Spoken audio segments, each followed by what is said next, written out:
हाय। नमस्कार friends.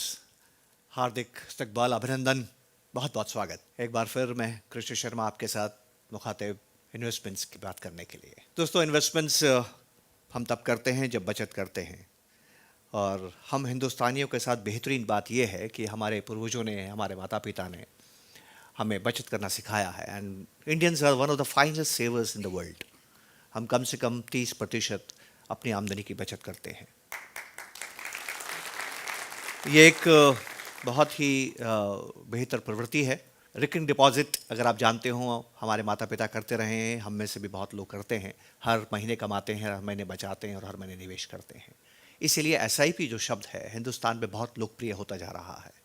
Mutual funds में बहुत से लोग म्यूचुअल फंड्स को नहीं जानते हैं। वही कहते हैं मैं म्यूचुअल फंड नहीं करना चाहता हूँ, एसआईपी करना चाहता हूँ। मतलब ये है कि एसआईपी की लोकप्रियता म्यूचुअल फंड की लोकप्रियता से ज़्यादा है। और बहुधा तो मैंने ये भी देखा है कि कुछ ऐसे इंस्टीट्यूशंस हैं जो कि म्यूचुअल फंड्स नहीं हैं, वो भी अपने रिकरिंग डिपॉजिट, जैसे रिकरिंग डिपॉजिट्स मतलब हर महीने निवेश करने की योजनाओं को एसआईपी कह के लोगों को बताया करते हैं। हमें एसआईपीज़ क्यों करनी चाहिए? खासकर इक्विटी म्यूचुअल फंड्स में एसआईपीज़ क्यों करनी चाहिए? एसआईपीज़ अगर आप बॉन्ड फंड में करते हैं, एसआईपी अगर आप इनकम फंड में करते हैं, तो उनका चलन, प्रवृत्ति, प्रकृति वैसी ही होती है जैसे रिकरिंग डिपॉजिट की जैसी होती है। विचलन बहुत कम होता है, उतार चढ़ाव बहुत कम होता है। पर यहाँ पर हम स्पेसिफिकली बात करेंगे कि एसआईपीज़ इक्विटीज़ म्यूचुअल फंड में क्यों ज़रूरी है। Why SIPs? देखिए, हमारे अंदर एक बुनियादी हमारा एक इमोशन है, एक हमारी भावना है दोस्तों, जिसको हम फियर कहते हैं। और ये जो डर है, ये डर एक ऐसी स्थिति को निर्मित करता है जहां पर हम अनविलिंग हो जाते हैं इक्विटीज को रखने के लिए। अगर हम ले भी लेते हैं, बहुत बार बहुधा ऐसे इन्वेस्टर्स आपको मिले होंगे, आप हो सकता है आपने स्वयं ने ऐसा किया होगा कि आपने इक्विटी इन्वेस्टमेंट्स किए हैं और इक्विटी इन्वेस्टमेंट्स करने के बाद में आपकी इच्छा हो गई कि मैंने गलत जगह निवेश कर दिया, मुझे यहाँ पर नहीं आना चाहिए। बहुत से लोग तो मैंने देखे हैं, 2008 के अंदर मैंने देखा, 2000 में देखा, 1992 में देखा, गंगा जल हाथ में ले लेते हैं, दोबारा इक्विटीज़ में नहीं आएंगे क्योंकि ऐसा नुकसान उनको हो जाता है। तो अनविलिंगनेस टू होल्ड इक्विटीज़ क्यों होता है? फियर की वजह से होता है। आइए, ये फियर क्यों होता है, ये फियर क्या है, इसको हम समझने की थोड़ी सी कोशिश करते हैं। बेंजामिन ग्राहम, जो कि वॉरेन बफेट जिन्हें अपना गुरु मानते हैं, वो बहुत खूबसूरत बात कहते हैं कि इन्वेस्टर का सबसे बड़ा दुश्मन वो स्वयं है। तो अगर हम स्वयं को समझ गए, स्वयं की भावना को समझ गए, तो हम बेहतरीन निवेशक बन सकते हैं। और इसमें से एक भावना जो फियर है, ये हमें कैसे निवेश करने से रोकती है या हमें निवेश में नुकसान लेके आती है। आइए हम थोड़ा इसको समझने की कोशिश करते हैं। और ये फियर क्यों होता है, कहाँ से निकलता है, किस प्रकार से निर्मित होता है? इसका एक कारण तो ये है कि हम एफोफेनिक हैं।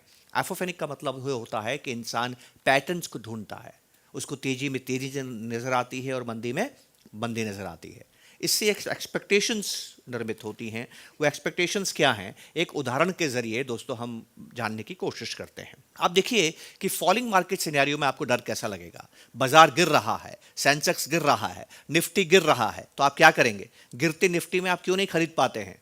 क्यों नहीं खरीद पाते हैं? आपको लगता है कि निफ्टी अभी अभी मान लीजिए 10,000 है और 10,000 से गिर के 9,000 हो जाएगा, क्योंकि 9,500 तो हो गया है, तो 10 से 9,500 हुआ है, गिर रहा है, तो आप एफोफेनिक है। एफोफेनिक मतलब पैटर्न बना रहे हैं। आप देख रहे हैं कि गिरता हुआ पैटर्न है, तो आपको डर लगता है कि अगर मैंने 9,500 में खरीद लिया और अगर ये 9,000 में चला गया तो मुझे नुकसान हो जाएगा। तो फियर ऑफ बाइंग एक्सपेंसिव। गिरते बाजार में आपको डर लगता है कहीं मैं महंगा नहीं खरीद लूं। ध्यान से समझेंगे इस बात को, कहीं मैं महंगा न खरीद लूं। अब देखिए बढ़ते मार्केट में क्या होता है। बढ़ते मार्केट में निफ्टी 10,000 है, 10,000 से बढ़ के 10,500 होता है। आपको एफोफेनिक नेचर आपको ये बोलता है कि पैटर्न को देखिए। आप पैटर्न देखते हैं कि इंडेक्स बढ़ रहा है, 10,000 से 10,500 हो गया। आपको डर लगता है कि अगर 10,500 में मैंने नहीं खरीदा तो 11,000 में खरीदना पड़ेगा। मैं महंगा ना खरीदूं इसलिए अभी खरीद लूं। दोनों ही स्थितियों में आपको डर लगता है और उस डर से बचने के लिए आप बढ़ते बाजार में खरीदते हैं और गिरते बाजार में नहीं खरीदते हैं। ऐसी एक मजेदार घटना इकोनॉमी में घटती है। लेकिन ये जो डर है, इसका प्रभाव क्या पड़ा दोस्तों? इसका बहुत ही दूरगामी, नुकसान देने वाला, अत्यधिक दुखद प्रभाव पड़ता है। और वो ये है कि you end up buying when the markets are rising and you end up shying away from the markets when they are falling. हम वो मंत्र को फॉलो नहीं कर पाते हैं जो ये कहता है कि सस्ता खरीदो और महंगा बेचो। हम करते क्या हैं? महंगा खरीदते हैं, सस्ता अगर बेचा भी नहीं तो सस्ते में कम से कम खरीदते नहीं हैं। राइट? ऐसा ही इकोनॉमी में भी होता है। इकोनॉमी में कैसा होता है, ध्यान से इस बात को समझिएगा। हम थोड़ा समझने की कोशिश करते हैं कि ऐसा क्यों होता है, इसका कारण क्या है और इसके प्रभाव हमारे ऊपर क्या पड़ते हैं। दोस्तों देखिए, आपको मैं एक काल्पनिक विकल्प देता हूं। आप कार खरीदना चाहते हैं, ठीक है, और आप कार खरीदना चाहते हैं और आपको कार खरीदनी है 1 महीने के बाद में। 1 महीने के बाद में कार खरीदनी है। आप मेरे घर में आते हैं और मुझे निमंत्रित करते हैं कि भैया पार्टी में आइएगा। मैंने कहा क्यों? कि 1 महीने बाद मैं कार खरीद रहा हूँ। भाई क्यों खरीद रहे हो? कि बीवी की जन्मदिन है, बीवी को गिफ्ट करना है, बहुत बेहतरीन मौका है, मैं ज़रूर आऊँगा, ऐसा मैं आपसे कहता हूँ। पर मेरे पास एक सूचना है, और सूचना ये है कि जो वो कार खरीदना चाहता है, इस कार की कीमत 1 महीने के बाद 25,000 रुपये से बढ़ जाएगी। मतलब कार महंगी हो जाएगी, ठीक है। ये मैं सूचना मेरे दोस्त को देता हूँ, या आप मेरे दोस्त हैं, आपको मैं ये सूचना देता हूं कि महीने भर बाद जो आप कार खरीद रहे हैं, उस कार की कीमत अगले 5 दिन के बाद में 25,000 रुपये से बढ़ जाएगी। आप क्या करेंगे? आज खरीद लेंगे।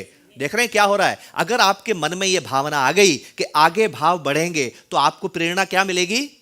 अभी खरीद लो। इसको उल्टा करते हैं। आप मेरे घर में आते हैं और मुझसे कहते हैं कि परसों मेरे वाइफ का जन्मदिन है, उसको मैं कार गिफ्ट कर रहा हूं, आप पार्टी में जरूर आइएगा। मैं आपसे पूछता हूं कौन सी कार खरीद रहे हैं? आप बताते हैं कि एक्स कार खरीद रहा हूं। मेरे पास सूचना है और मैं आपको सूचना देता हूं कि जो कार तुम परसों खरीद रहे हो, इस कार की कीमत अगले महीने 25,000 कम हो जाएगी। अब आप क्या करेंगे? टाल देंगे। देख रहे हैं बाजार में क्या हो रहा है? इसीलिए जीएसटी आने से पहले आपको बताया गया था, अभी खरीद लो, फ्रिज कीमतें बढ़ जाएंगी, अभी खरीद लो, एसी कीमतें बढ़ जाएंगे।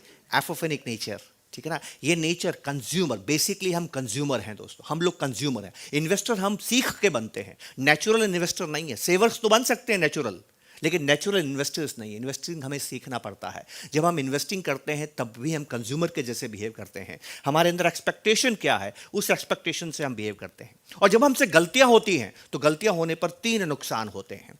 पहला नुकसान तो ये होता है कि हमें लॉस से घृणा हो जाती है। अरे भैया, इक्विटी मार्केट में आए, हमारे आने के बाद बाजार गिर गया, नफरत हो जाती है। दूसरा है शॉर्ट टर्म, हम थोड़े समय के लिए ही सहन कर पाते हैं। इंसान की सबसे बड़ी कमजोरी है कि उसे दर्द सहन नहीं होता, और लॉस होना, फाइनेंशियल लॉस होना तो प्राण जाने जैसा है। वो सहन कैसे होगा? वो थोड़ी देर तक मेहनत करता है, फिर वो भागने लगता है। और तीसरा है रिग्रेट, हमें पश्चाताप होता है कि मैंने गलत फैसला ले लिया। इसलिए जब आपको पश्चाताप होता है कि आपने गलत फैसला ले लिया, तो आगे वो फैसला आप ले ही नहीं पाते हैं। क्या कोई तरीका है कि मैं इससे बाहर निकल जाऊं? क्या कोई तरीका है? हाँ, इसका तरीका यही है कि अनुशासित बनिए, एसेट एलोकेशन कीजिए, और इक्विटी इन्वेस्टिंग प्रोबेबिलिटीज पे काम करती है दोस्तों। प्रोबेबिलिटी को समझिए। अगर हम प्रोबेबिलिटी समझ गए तो हम कर पाएंगे। और ये प्रोबेबिलिटी क्या होती है? ये तब निर्मित होती हैं, तब स्थापित होती हैं, तब साबित होती हैं जब आप लंबे समय के लिए उस काम को करते हैं। संभावनाएं लंबे समय पर काम करने पर स्थापित होती हैं। आइए इसको एक एग्जाम्पल से समझने की हम कोशिश करते हैं। ये एग्जाम्पल बहुत सिंपल सा एग्जाम्पल है। मैं आपको एक खेल खेलने के लिए न्योता देता हूं, और खेल बहुत सिंपल है कि मैं एक सिक्का उछालूंगा, हेड आने पर आपको 200 रुपये दूंगा, टेल आने पर आपसे 100 रुपये लूंगा, ठीक है। आप ये खेल मेरे साथ खेलना चाहेंगे? यस। क्यों? अगर टेल हो गया तो क्या होगा? 100 रुपये का नुकसान हो गया। और टेल आने की संभावना कितनी है? 50%। तो बताइए, खेल खेलना चाहिए? क्या हम जुआरी हैं सभी यहाँ पे? क्या आप इस बात को मानेंगे कि हम गैम्बलर हैं? तो अगर आप खेलेंगे तो क्या हो जाएंगे? जुआरी हो जाएंगे। तो ये खेल खेलना चाहिए कि नहीं खेलना चाहिए? नहीं खेलना चाहिए। हम लोग जुआरी नहीं हैं। पर मजेदार बात देखिएगा दोस्तों, हेड आने पर 200 रुपए मिलेंगे और टेल आने पर 100 रुपए जाएंगे। ये जुआ है, लेकिन इसी खेल को अगर हम 100 बार खेलेंगे तो बताइए क्या होगा? ये हो गया लॉन्ग टर्म। शॉर्ट टर्म का मतलब है एक खेलना, लॉन्ग टर्म का मतलब है बार बार खेलना, ठीक है ना। शॉर्ट टर्म का मतलब क्या होता है कि वहां प्रोबेबिलिटी स्थापित नहीं होती है, लॉन्ग टर्म में प्रोबेबिलिटी स्थापित होती है। यही जुआ जो कि शॉर्ट टर्म में जुआ है, अगर मैं लॉन्ग टर्म खेलता हूं तो अगर मैं 100 बार सिक्का उछालूंगा तो बताइए हेड कितनी बार आएगा? 50 बार हेड आएगा। तो 50 टाइम्स हेड आया तो हर बार आपको 200 रुपये मिले, मतलब आपने कितना पैसा कमाया? 10,000 रुपये कमाए। और 50 बार क्या आएगा? टेल आएगा। आपको कितना पैसा देना पड़ा? 5,000। आपने कमाया कितना? 5,000। बताइए, आपने कमाया पैसा कि गंवाया पैसा? क्या ये जुआ है? अब ये जुआ नहीं है। जो जुआ था वही इन्वेस्टमेंट बन गया, क्योंकि आपने प्रोबेबिलिटीज पे काम किया, संभावनाओं पे काम किया दोस्तों। तो जब आप निवेश करते हैं जब भी आप इक्विटी मार्केट में, जब भी आप इक्विटी में निवेश करते हैं, लॉन्ग टर्म इन्वेस्टर बनिए, संभावनाओं को एक्सप्लॉइट कीजिए। और संभावनाएं आपने देखी है, आपने इस हिंदुस्तान में देखा है कि ये बाजार 35 सालों में 100 से बढ़ के 35,000 के आसपास गया। गिरता पड़ता है, लेकिन गिरता पड़ता भी आगे हमें बढ़ता है। इस तरीके को दोस्तों हम SIPs कहते हैं। यही सिस्टमेटिक इन्वेस्टमेंट प्लान है। सिस्टमेटिक इन्वेस्टमेंट प्लान आपकी भावनात्मक कमजोरियों को दूर करने का सबसे सरल उपाय है दोस्तों, बेहतरीन उपाय है दोस्तों। ये आपको एवरेजेस करता है, आपकी कॉस्ट को कम करता है, आपकी प्रोबेबिलिटीज को स्थापित करता है और आपको लॉन्ग टर्म इन्वेस्टर बनाता है। ये सबसे खूबसूरत बात है। और आप ये देखिए कि इसके अंदर आपको शेयर मार्केट को समझने की ज़रूरत भी नहीं है, केवल ये समझने की ज़रूरत है कि हिंदुस्तान आगे बढ़ रहा है, हमारी आमदनी बढ़ रही है, हमारे खर्चे बढ़ रहे हैं, कंपनी के मुनाफे बढ़ रहे हैं। आखिर में अंततोगत्वार सेंसेक्स बढ़ेगा और गिरते गिरते पड़ेगा तो मुझे ज़्यादा फायदा होगा। कैसे ज़्यादा फायदा होगा? बहुत जल्दी से देखिए, एक तस्वीर में मैं आपको दिखाता हूँ। आपने जनवरी से लेकर दिसंबर तक इन्वेस्टमेंट किया, हर महीने आपने 5,000 रुपये का निवेश किया। एवरेजेस कैसे बनाता है ये? हर महीने आपने 5,000 रुपये का निवेश किया, जिस दिन भी आपने निवेश किया उस दिन ये भाव था, NAV ये थी, तो आपको इतनी यूनिट्स मिल गई।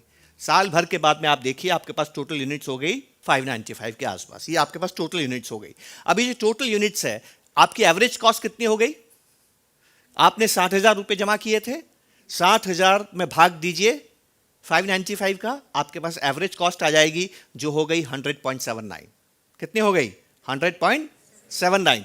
पर एवरेज प्राइस क्या है? देखिए एवरेज प्राइस क्या है। एवरेज प्राइस होगी कि इन सारे प्राइस को आप जोड़ दीजिए, 12 प्राइस है, 12 का भाग दीजिए, एवरेज प्राइस हो गई 100.91। आपने क्या देखा कि आपकी जो एवरेज कॉस्ट है वो एवरेज प्राइस से भी कम हो गई। पहला फायदा। दूसरा फायदा देखिए, आप इक्विटीज कब ज्यादा खरीद रहे हैं? आप इक्विटीज कब ज्यादा खरीद रहे हैं? सबसे कम भाव है 95 के भाव में आपको 52 यूनिट मिली। सबसे ज्यादा भाव है 108 में आपको 46 यूनिट मिली। सबसे बड़ी ताकत क्या है SIP की? आप तब ज्यादा खरीद रहे हैं जब बाजार कमजोर है, और आप तब कम खरीद रहे हैं जब बाजार तेज है। आप जो उल्टा काम कर रहे थे, कि हम जो एक उल्टा काम कर रहे थे, ends up buying when the markets are rising and shy away from when investing when the markets are falling, इस पे हमने फतह पा ली, इस पे हमने विजय पा ली। ये सिस्टमेटिक इन्वेस्टमेंट प्लान है दोस्तों, सिस्टमेटिक इन्वेस्टमेंट प्लान। बहुत से लोग इसको बोलते हैं सात्विक इन्वेस्टमेंट प्लान। शांति देता है, मानसिक शांति देता है। बहुत से लोग बोलते हैं स्लीप इन पीस, सो जाइए, आराम कीजिए लंबे समय के लिए। ये बढ़ता हुआ हिंदुस्तान, बढ़ता इक्विटी मार्केट आपको बहुत बेहतरीन रिटर्न कमा के देने की क्षमता रखता है। SIPs क्या करती हैं? SIPs 3 काम करती हैं। आपके प्रोसेस को ठीक करती हैं, आउटकम से आपका ध्यान हटाती हैं, आउटकम से ध्यान हटाती है। ये सबसे जबरदस्त बात है। मतलब ये है कि आप गीता को अनुसरण करते हैं। गीता क्या कहती है? कर्मण्येवाधिकारस्ते मा फलेषु कदाचन, कर्म करो, फल की चिंता मुझ पे छोड़ दो। तो SIP में क्या होता है? बाजार कहता है हर महीने निवेश करो, रिटर्न की चिंता देश पे और बाजार पे छोड़ दो। देश आगे बढ़ रहा है, रिटर्न आपके लिए अच्छा ही होगा। Odds are in your favour. Odds आपके फेवर में क्यों हैं? क्योंकि हमारी आमदनी बढ़ रही है, हमारे खर्चे बढ़ रहे हैं, और हमने देखा है कि ज्यादातर बाजार बढ़ता है अगर हम ऐतिहासिक दृष्टि से देखें।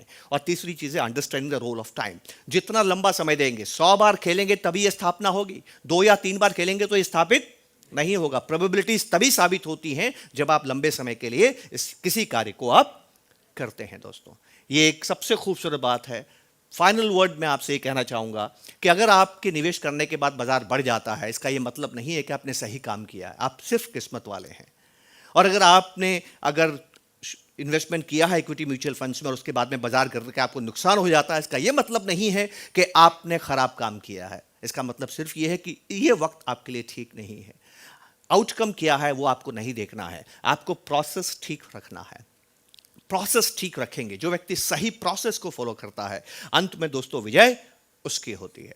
एक बात मैं आपसे कहना चाहता हूं, SIP करने के बाद भी लंबे दौरान में 10-15 साल के सफर में अगर आपको ये भावनाएं नहीं आई, uncertainty, confusion, short term loss, surprise, boredom, anxiety, fear and lots of discomfort, ये भावनाएं अगर मन में नहीं आई तो समझ लीजिएगा आपने सही काम नहीं किया। क्योंकि यही कीमत आप अदा करते हैं ज्यादा कमाने के लिए। आप SIP के जरिए, इक्विटी म्यूचुअल फंड के जरिए बेहतर रिटर्न कमा सकते हैं। उस एडिशनल रिटर्न की कीमत क्या है? यही तो है, यही डिस्कम्फर्ट तो है। ये डिस्कम्फर्ट वोलेटिलिटी से आता है। एसआईपी आपको इस डिस्कम्फर्ट से दूर करती है, क्योंकि आप बाजार को रोजाना नहीं देखते हैं, बार बार नहीं देखते हैं, उतार चढ़ाव से नहीं घबराते हैं। आप सिर्फ मन की शांति रखते हुए एक डिसिप्लिन मैनर में हर महीने निवेश करते हैं। दोस्तों, इसी डर को भगाने के लिए, इसी डर को काबू में करने के लिए, और आप बाजार के अच्छे अनुपम मौक़ों से दूर न रह जाएं, इक्विटी म्यूचुअल फंड्स ने एसआईपी जैसे इन्वेस्टमेंट को पकड़ा है। एक आखिरी बात, अपनी बात खत्म करने से पहले एक बहुत अच्छे शोध के बारे में बात करूंगा मैं आपसे। ये शोध निजात सुहन साहब ने किया है, प्रोफेसर साहब हैं। इन्होंने 1963 से लेकर 2004 के बाजार का शोध किया है, यूएस के मार्केट का शोध किया है, और ये कहते हैं कि इतने सालों में, कितने साल हो गए ये, 40 सालों में, 40 सालों में वहां के बाजार ने 11% का रिटर्न दिया।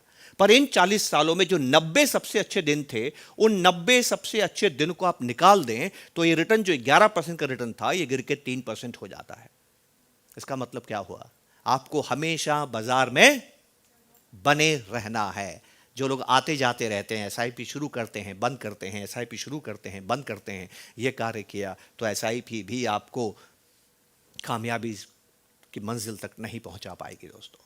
तो आपके ग्रीड, आपकी फियर, आपका डर, आपका लॉस एवर्जन, आपकी भावनाएं, आपकी मानसिक स्थिति, इन सबको नियंत्रित करने का अनुपम साधन को बोलते हैं सिस्टमेटिक इन्वेस्टमेंट प्लान।